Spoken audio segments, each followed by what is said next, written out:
Hi hello friends, ಎಲ್ಲರಿಗೂ ನಮಸ್ಕಾರ. ರೇಖಾ ಅಡುಗೆ ಚಾನಲ್ಗೆ ಸ್ವಾಗತ. ಹೊಸದಾಗಿ ನಮ್ಮ ಚಾನಲ್ ನೋಡ್ತಾ ಇದ್ದರೆ ಈಗಲೇ ಸಬ್ಸ್ಕ್ರೈಬ್ ಮಾಡ್ಕೊಳ್ಳಿ.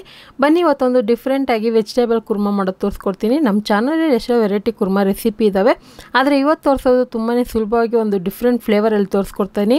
ಯಾಕಂದರೆ ಈಸಿಯಾಗಿ ಮಾಡ್ಕೋಬೋದು. ಎಲ್ಲ ಥರ ಇಡ್ಲಿಗೆ, ದೋಸೆಗೆ, ಪೂರಿಗೆ, ಚಪಾತಿಗೆ, ಪರೋಟಾಗೆ ಅಥವಾ ವೆರೈಟಿ ರೈಸ್ಗೆ ಸೂಪರಾಗಿರುತ್ತೆ ಕಾಂಬಿನೇಷನು. ಖಂಡಿತ ಯಾವ ರೀತಿ ಇತ್ತಂತ ನೀವು ಟ್ರೈ ಮಾಡಿ, ಕಮೆಂಟ್ ಮಾಡಿ, ಲೈಕ್ ಮಾಡಿ, ಶೇರ್ ಮಾಡಿ. ಬನ್ನಿ ಇವಾಗ ಯಾವ ರೀತಿ ಮಾಡೋದಂತ ನೋಡ್ಕೊಬರೋಣ.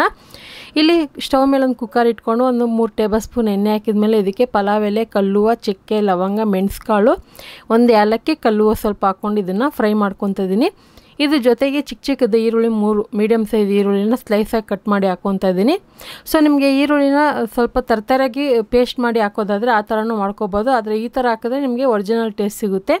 ಹಾಗೆ ಇದ್ರ ಜೊತೆಗೆ 2 ಹಸಿರುಮೆಣಸಿನ್ಕಾಯಿ ಹಾಕಿ ಈರುಳ್ಳಿನ ಚೆನ್ನಾಗಿ ಗೋಲ್ಡನ್ ಕಲರ್ ಬರೋ ಥರ ಫ್ರೈ ಮಾಡ್ಕೋಬೇಕು. ಪೂರ್ತಿ ಫ್ರೈ ಆಗಬೇಕಂತೇನಿಲ್ಲ, ಇನ್ನೇನು ಕಲರ್ ಚೇಂಜ್ ಆಗೋ ಟೈಮ್ವರೆಗೂ ಅದನ್ನು 1 ರಿಂದ 2 ನಿಮಿಷವರೆಗೂ ಐ ಫ್ಲೇಮಲ್ಲಿ ಇಟ್ಟು ಫ್ರೈ ಮಾಡ್ಕೊಳ್ಳಿ. ಈಗ ಈರುಳ್ಳಿ ಫ್ರೈ ಆಗೋ ಟೈಮ್ಗೆ ಮೀಡಿಯಮ್ ಫ್ಲೇಮಲ್ಲಿ ಇಟ್ಕೊಂಡು ಇದಕ್ಕೆ 2 ಮೀಡಿಯಮ್ ಸೈಜ್ ಟೊಮೊಟೊನ ಕಟ್ ಮಾಡಿ ಹಾಕ್ಕೊತಾ ಇದ್ದೀನಿ. ಮತ್ತು ಇದಕ್ಕೆ 1-2 ಟೇಬಲ್ ಸ್ಪೂನ್ ಆಗೋಷ್ಟು ಪುದೀನನ ಚಿಕ್ಕ ಚಿಕ್ಕದಾಗಿ ಕಟ್ ಮಾಡಿ ಹಾಕ್ಕೊಳ್ಳಿ. ಫ್ಲೇವರ್ ಚೆನ್ನಾಗಿರುತ್ತೆ ಕುರ್ಮಾದಲ್ಲಿ. ನಿಮ್ಮ ಹತ್ರ ಇಲ್ಲ ಅಂದರೆ ಸ್ಕಿಪ್ ಮಾಡ್ಕೋಬೋದು. 1-2 ಟೀ ಸ್ಪೂನ್ ಶುಂಠಿ ಬೆಳ್ಳುಳ್ಳಿ ಪೇಸ್ಟ್ ಹಾಕ್ಕೊತಾ ಇದ್ದೀನಿ. ಇದನ್ನೆಲ್ಲ ಹಾಕ್ಕೊಂಡು ಚೆನ್ನಾಗಿ ಫ್ರೈ ಮಾಡ್ಕೊಳ್ಳೋಣ. ತುಂಬಾ ಸುಲಭವಾಗಿ ಮಾಡ್ಕೋಬೋದು. ತುಂಬ ಬೇಸಿಕ್, ಮನೇಲಿ ಬೇರೆ ಥರ ಯೂಸ್ ಮಾಡೋವಂಥ ಮಸಾಲೆ ಪೌಡರ್ ಯೂಸ್ ಮಾಡ್ತಾ ಇರೋದು. ನೋಡಿ, ಇವಾಗ ಖಾರದ ಪುಡಿ ಹಾಕ್ಕೊಂಡಿದ್ದೀನಿ. ಸೊ ಇಲ್ಲಿ ನಾನು ಯಾವುದೇ ರೀತಿ ಗರಂ ಮಸಾಲ, ಧನಿಯಾ ಪುಡಿ ಅಥವಾ ವೆಜಿಟೇಬಲ್ಗಂತಲೇ ಸಪ್ರೇಟ್ ಮಸಾಲ ಪೌಡರ್ಗಳು ಸಿಗುತ್ತೆ, ಅದು ಯಾವುದು ಯೂಸ್ ಮಾಡ್ತಾಯಿಲ್ಲ.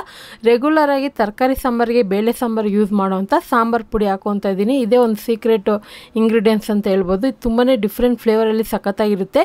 ಸೊ ಸಾಂಬಾರು ಪುಡಿ ಎಲ್ಲರ ಮನೇಲಿ ಈಸಿಯಾಗಿ ಸಿಗುವಂಥದ್ದೇ.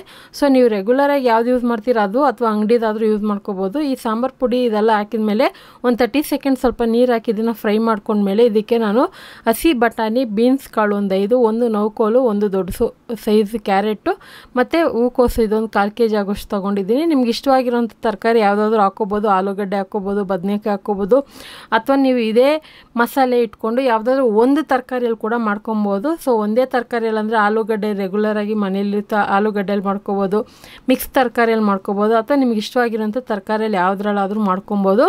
ಹಾಗೆ ರುಚಿಗೆ ತಕ್ಕಷ್ಟು ಉಪ್ಪು ಹಾಕ್ಕೊಂಡು ಈ ತರಕಾರಿನೆಲ್ಲ ಫ್ರೈ ಮಾಡ್ಕೊತಾ ಇದ್ದೀನಿ. ಈ ತರಕಾರಿ ಫ್ರೈ ಆಗೋದಕ್ಕೆ ಒಂದು ಸ್ವಲ್ಪ ನೀರು ಹಾಕ್ಕೊತೀನಿ. ಇದು ಫ್ರೈ ಆಗೋ ಟೈಮ್ಗೆ ಒಂದು ಪೇಸ್ಟ್ ರುಬ್ಕೋಬೇಕಾಗುತ್ತೆ. ಸೊ ಸ್ವಲ್ಪ ನೀರು ಹಾಕಿ ಮೀಡಿಯಮ್ ಫ್ಲೇಮಲ್ಲಿ ಇಟ್ಕೊಂಡು ಇದನ್ನು ಚೆನ್ನಾಗಿ ಫ್ರೈ ಮಾಡ್ಕೊಳ್ಳೋಣ. ಸೊ ನೋಡ್ತಾ ಇರ್ಬೋದು, ಉಪ್ಪು ಖಾರ ಚೆಕ್ ಮಾಡ್ಕೊಳ್ಳಿ. ಖಾರ ನಿಮಗೆ ಗೊತ್ತಿರುತ್ತೆ, ಮನೆ ಸಾಂಬಾರು ಪುಡಿ ಖಾರದ ಪುಡಿ ಎಷ್ಟು ಅಂತ ನೋಡ್ಕೊಂಡು ಹಾಕ್ಕೊಳ್ಳಿ.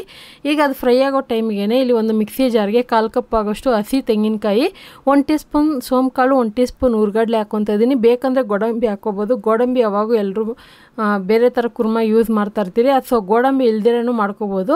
ಇದ್ರ ಜೊತೆಗೆ 1 ಟೀ ಸ್ಪೂನ್ ಗಸಗಸೆನೂ ಸ್ವಲ್ಪ ನೀರು ಹಾಕಿ ಇದನ್ನು ನುಣ್ಣಗೆ ರುಬ್ಕೊಂಬರ್ತೀನಿ. ಆದಷ್ಟು ನುಣ್ಣಗೆ ರುಬ್ಕೊಳ್ಳಿ. ಮತ್ತು ಈ ರುಬ್ಬಿರೋಂಥ ಪೇಸ್ಟ್ ಕೂಡ ಜಾಸ್ತಿ ಕ್ವಾಂಟಿಟಿ ಇರಬಾರ್ದು, ಕಡಿಮೆನೇ ಇರಬೇಕು. ಅದಕ್ಕೆ ನಾನು ತೆಂಗಿನಕಾಯಿ ಸ್ವಲ್ಪ ಹಾಕ್ಕೊಂಡಿರೋದು.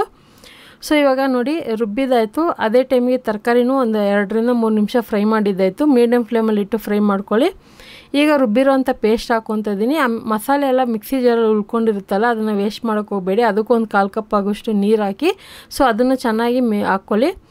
ಇವಾಗ ಇದನ್ನು ಹಾಕಿ ಚೆನ್ನಾಗಿ ಮಿಕ್ಸ್ ಮಾಡ್ಕೊಳ್ಳೋಣ. ಇದನ್ನೊಂದು 2 ನಿಮಿಷ ಹಾಗೆ ಐ ಫ್ಲೇಮಲ್ಲಿ ಇಟ್ಟು ಕುದಿಸ್ಕೊಳ್ಳೋಣ. ಸ್ವಲ್ಪ ಇದು ಹಸಿ ತೆಂಗಿನಕಾಯಿ ರುಬ್ಬಿ ಹಾಕಿರೋದ್ರಿಂದ ಹಸಿ ಸ್ಮೆಲ್ ಇರುತ್ತಲ್ಲ, ಒಂದು 2 ನಿಮಿಷ ಕುದಿಸ್ಕೋಬೇಕಾಗುತ್ತೆ. ಮತ್ತು ನಿಮಗೆ ಸಾಂಬಾರು ಪುಡಿ ಹಾಕಿರೋದ್ರಿಂದ ಸಾಂಬಾರು ಸ್ಮೆಲ್ಲೇ ಬರೋದಿಲ್ಲ, ಕುರ್ಮಾ ಫ್ಲೇವರೇ ಸಿಗುತ್ತೆ. ಖಂಡಿತ ಟ್ರೈ ಮಾಡಿ ನೋಡಿ. ಈಗ ಇದು ಚೆನ್ನಾಗಿ ಕುದಿಯೋ ಟೈಮ್ಗೆ ನೀರು ಹಾಕ್ಕೊತಾ ಇದ್ದೀನಿ. ಯಾವಾಗೂ ಅಷ್ಟೇ ಈ ಥರ ಕುರ್ಮಾನ ನಾವು ಕುಕ್ಕರಲ್ಲಿ ಮಾಡಿದಾಗ ಸೊ ನೀರು ಜಾಸ್ತಿ ಆಯ್ತು ಅಂದರೆ ಮತ್ತೆ ಕಡಿಮೆ ಮಾಡೋದಕ್ಕೆ ಬರೋದಿಲ್ಲ.